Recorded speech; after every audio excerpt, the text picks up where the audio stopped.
Guys, today we've got early Nikes, Yeezys nobody thought was going to release, and a ton more. And just in case you didn't believe me, a ton more. My back. Alright, let's kick this off with a couple Nike sneakers W's. Damn, is Nike not doing a pull tab anymore? Okay, so as you can see here, guys, we've got a regular Nike bot. Oof.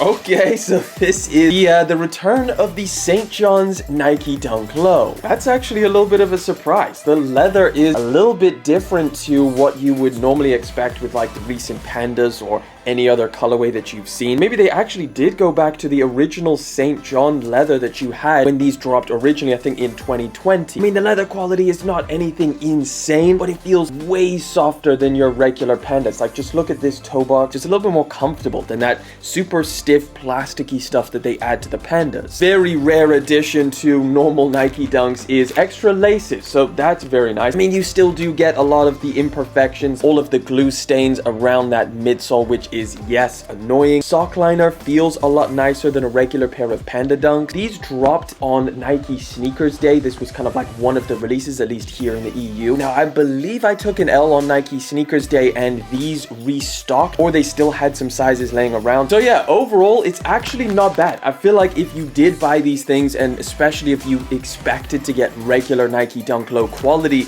you're probably going to be a little bit surprised and pretty happy with this pair of shoes. Let me know what you think of these things, guys, and if you managed to grab a pair on Nike Sneakers Day or on the other restock. Right, I want to see what this one is. So this one might be a little bit ridiculous. This, guys, is the Nike Mule slide, or the Nike Calm Mule. This is a pair of Yeezy slides mixed with like Soleil Benberry Crocs or something, but this strap on the back, which again is pretty much the exact same strap that you get on the Soleil Benberry Crocs. I will say that the foam that they added to this back tab is extremely soft. It actually does feel a little bit better than the regular slides. Like, that wasn't incredibly soft. Let me slip my foot in these things and just see how they feel. That is actually a nice fit. You do get a little bit of aeration in there, so you do have a nice big ventilation hole on the side there, so it's not going to be too rough when it comes to breathability, but it's a very, very interesting pair of mules. All right, we got another pair, and we got a Nike pull tab. Glad to see this one back. Ooh, okay, I'm hyped to see these. Ooh,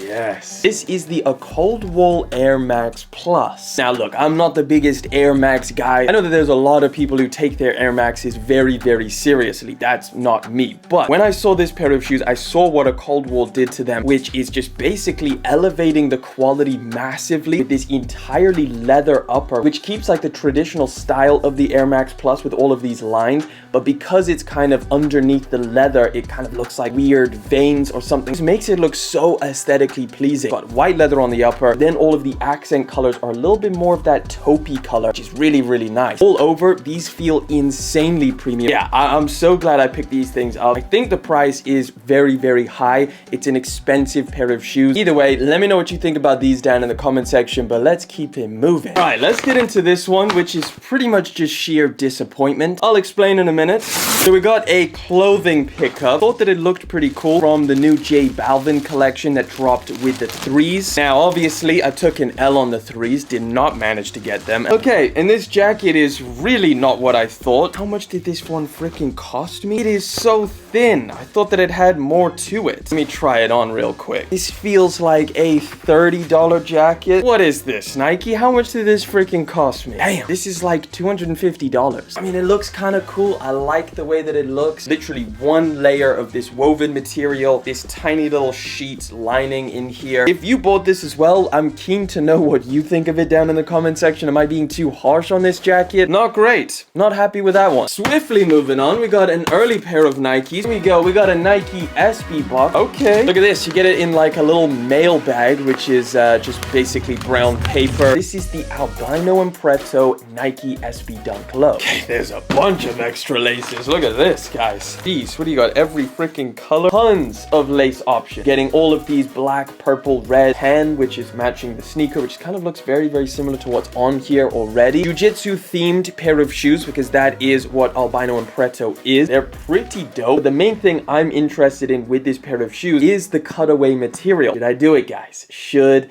I cut this away? Let me know down in the comment section. I do kind of like the way that they look now. If you do buy this pair of shoes and you intend on cutting it up, kind of look at what's underneath with some of the other pictures that are online, and then just figure out what colors you want to reveal. You cut into one panel and suddenly it's purple and you're like, oh, I do not like purple. You've already done it, so it's too late. Either way, the material itself feels pretty decent. It's like different woven effects of different kind of canvas. Around the toe box, you've got a bunch of side stitching in white, and then around the back, it kind of looks a little bit more of like a herringbone style pattern. Right now, the resale price on these things is not too bad, and it's a good looking pair of dunks. It's nothing insane, super wearable. It's something where like you could wear these things down quite a lot. This could be like your daily shoe, and then once you get bored of just this or the way that it looks, cut open a panel, and now you've got a completely different looking pair of shoes. Dropping on the 29th of September, that's for the EU. I believe you guys out in the US already had your release. What do you think of the albino and Preto Nike SB Dunk Low? Let me know your thoughts, but let's get into this final package. All right, the absolute biggest and heaviest for last. This box is ridiculously big. No boost on the side. I think there was actually a lot of people kind of pissed off that this pair of shoes came in this box, considering the original box was a lot more elaborate and kind of lent into the retail price of these, because these retail $600. Either way, let's see these things for the first time. Damn, boy, look at these. This is the Yeezy 950 boot.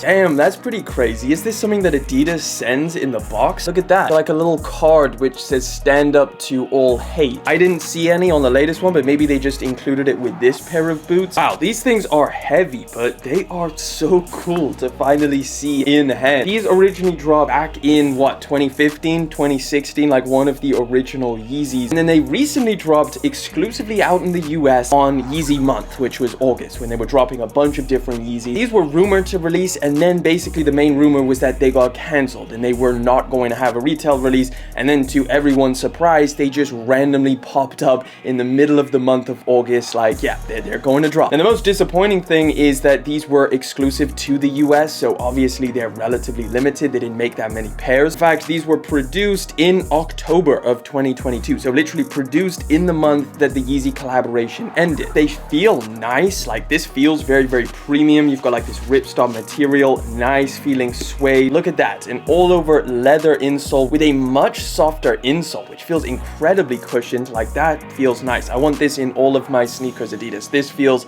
incredibly good. We've even got the Adidas and Yeezy branding in gold, which looks really, really sick. So yeah, super premium boot, feels nice in hand, but $600? That's pretty crazy. Now, another massive bonus to this pair of boots is that they're not actually reselling for $600. They've gone under retail. So I don't know what happened in the US, whether people just did not buy these and they kind of sat around. They are under retail, which is pretty solid for anybody who really, really wanted this pair of shoes. I would say now's definitely the best time, considering these things were well over $1,000 before the whole restock. I imagine getting these on is a little bit more tricky than just sliding your foot in, but let's find out. A little bit tight for my true to size. I feel like I probably could have gone a half size up. Definitely wanted to get them in now that they're actually something that is attainable. Let me know your thoughts on these things. Either way, guys, that is all the sneakers I got. Let me know your latest sneaker pickups down in the comment section. And if you want to get prepared for the heat that's coming in October, well, check out that video for the top 10 most hyped sneakers dropping next month.